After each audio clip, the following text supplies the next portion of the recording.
1/2 kilo chicken gravy செய்ய போகிறோம். எப்படின்னு பார்த்துக்குங்க. அதுக்குள்ளே வெங்காயம், தக்காளி, வெங்காயம் 2, தக்காளி சின்னதாக 2, மல்லித்தூள் ஒரு 3 ஸ்பூன், கரம் மசாலா 2 ஸ்பூன், மிளகாத்தூள், மஞ்சத்தூள், இஞ்சி பூண்டு பேஸ்ட்டு, மல்லித்தழை 2 ஸ்பூன், எண்ணெய்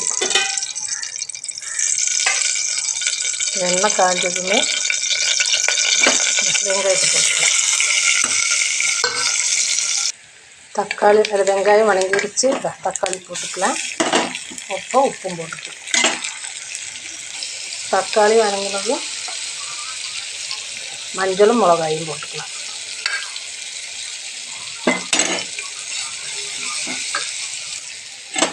இஞ்சி பூண்டு பேஸ்ட் போட்டுக்கலாம் 2 ஸ்பூன்.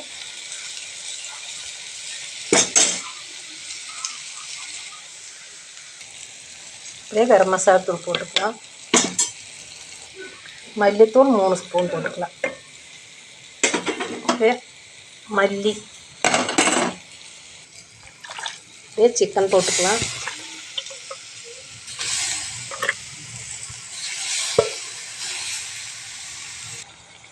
அரை டம்ளர் தண்ணி ஊற்றிட்டேன்.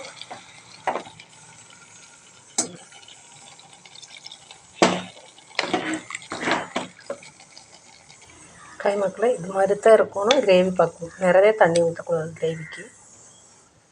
மூடி போட்டாச்சு. 2 விசில் வரட்டும். சிக்கன் கிரேவி தயார். சப்பாத்தி, பூரி, சாப்பாட்டில் எல்லாத்துலேயுமே சாப்பிட்டுக்கலாம். செஞ்சு பாருங்க. பிடிச்சிருந்தா லைக் பண்ணுங்கள், ஷேர் பண்ணுங்கள், சப்ஸ்கிரைப் பண்ணுங்கள்.